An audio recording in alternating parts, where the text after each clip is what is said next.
As the FBI traces new digital evidence in the Nancy Guthrie case, they discovered that someone has made a mistake.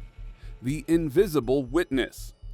As per recent findings, the FBI's recovery of ghost data from the Guthrie home has exposed the fatal flaw in the kidnappers' plan. They mistook a lack of a subscription for a lack of surveillance. The perpetrator likely saw the disabled status of the security system and believed they were operating in a total blind spot. But they didn't account for the way modern back-end architecture works. Even without an active user plan, these devices often maintain a low-power ping to the cloud. 32 days into the search for Nancy Guthrie, investigators are still poring over thousands of tips. But could the missing piece of evidence simply be the suspect's cell phone? Think of treating your phones, your cameras, your computers as a crime scene. We dig in to uncover the truth. Caching metadata and low-resolution frames that the suspects thought were never recorded. By relying on a simple hardware status light, they left behind a digital trail that the FBI has since resurrected from Google's servers.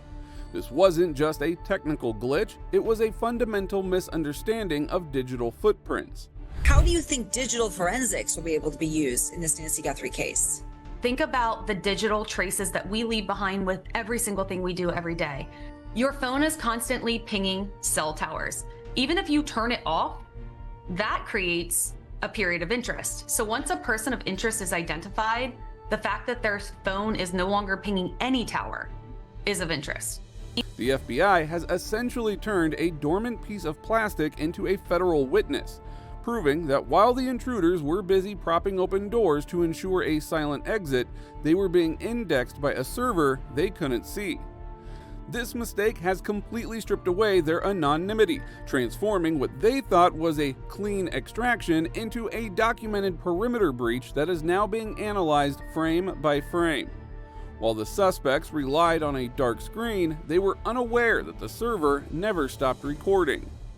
The echo. The suspects likely thought they were being meticulous, but as we already know, returning to the scene 20 days before the abduction was their ultimate undoing. This January 11th dry run did more than just prove premeditation. It gave the FBI a precise, isolated timestamp to filter out the noise of everyday neighborhood traffic. When a perpetrator stalks a property, their phone or vehicle's infotainment system is constantly handshaking with local cell towers and open Wi-Fi nodes seeking a connection. Because the neighborhood was quiet on that specific night, these digital handshakes stood out like a beacon. The FBI isn't just looking at footage anymore. They are cross-referencing every unique device ID that pinged near the Guthrie home during that reconnaissance window with the devices present on the night that Nancy vanished.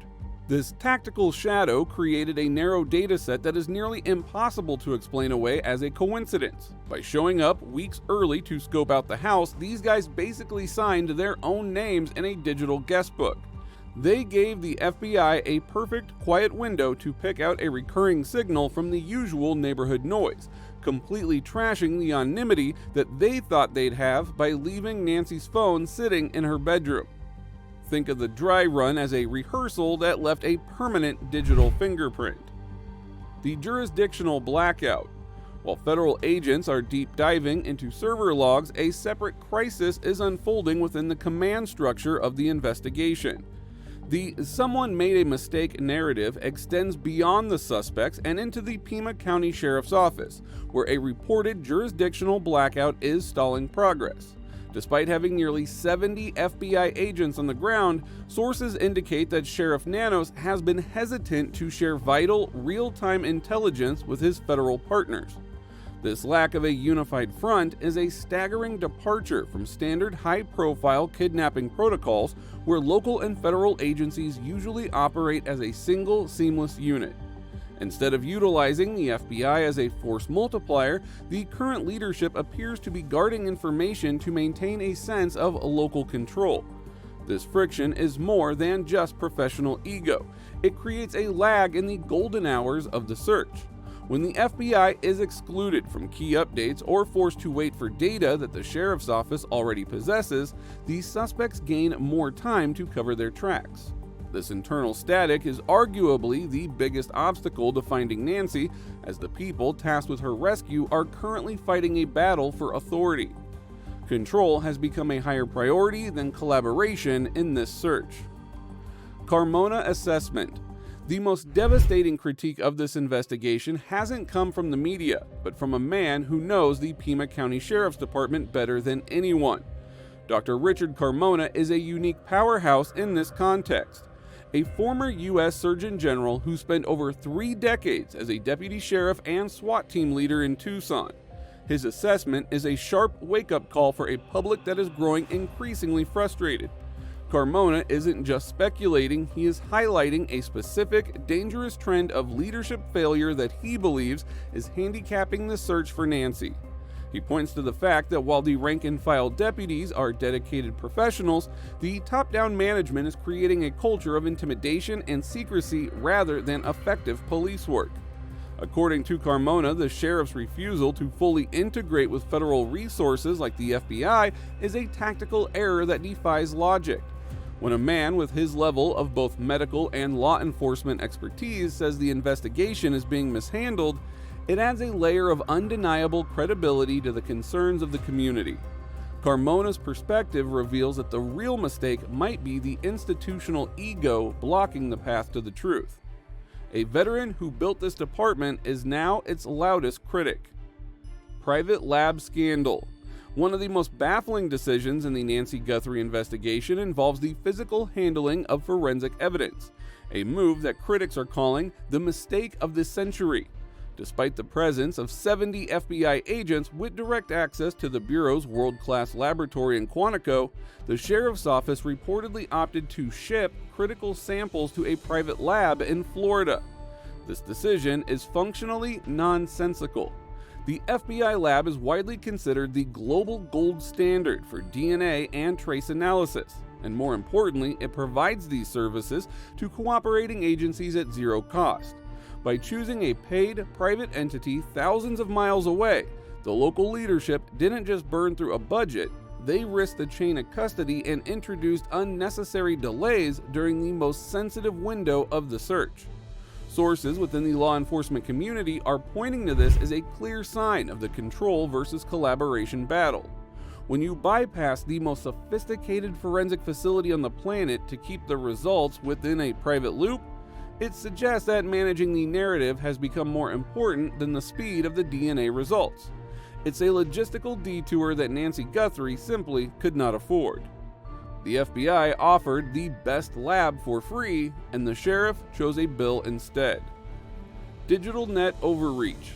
While the public was focused on the massive sweep of local delivery drivers, it is becoming increasingly clear that this digital net was largely a distraction from the high-value data already sitting on Google's servers.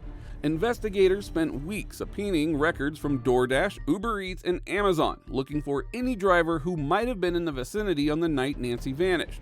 However, this broad-spectrum approach often creates more noise than clarity.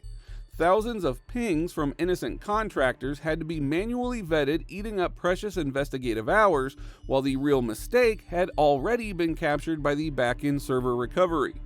The overreach felt more like a public relations move, showing the community that something was being done rather than a targeted forensic strike. While the sheriff's office was busy processing the GPS logs of pizza deliveries, the FBI's tech team was quietly indexing the much more damning ghost data that showed the perimeter breach in real time. By casting such a wide, unfocused net, the local authorities may have inadvertently given the suspects more breathing room, shifting the focus away from the specific digital signatures that actually mattered. Subpoenaing every driver in the zip code created more noise than leads. Institutional distrust wall. The vacuum of information created by the sheriff's office has allowed a toxic proportionality bias to take root in the public consciousness.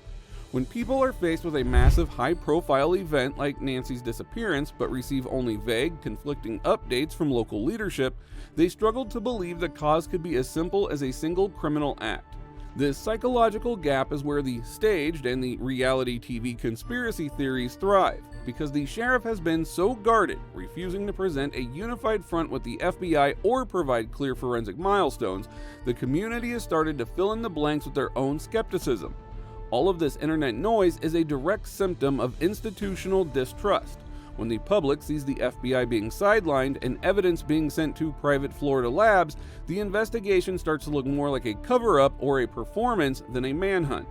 This lack of transparency has effectively turned a tragic kidnapping into a credibility crisis.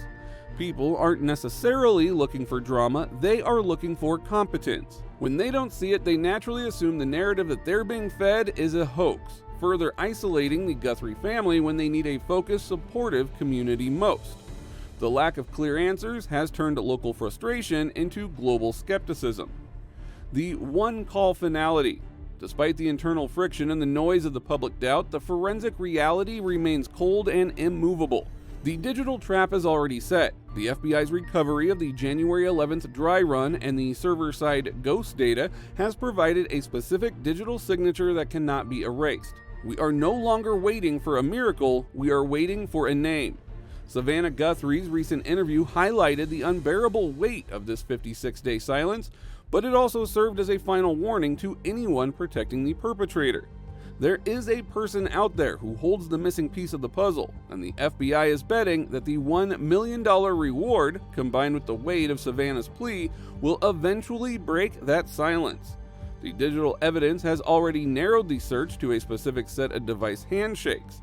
Now the investigation just needs that one phone call to bridge the gap between a data point and a suspect. The arrogance of the person who thought they could bypass the system by propping open a door and ignoring a camera is about to meet the finality of federal law. The net is tightening, and for the person who made that one fatal mistake, time is officially up. The evidence is locked in a server, waiting for a single name. Do you think the suspect realizes their biggest witness isn't a person, but a server that they can never erase? Let us know your thoughts down in the comments.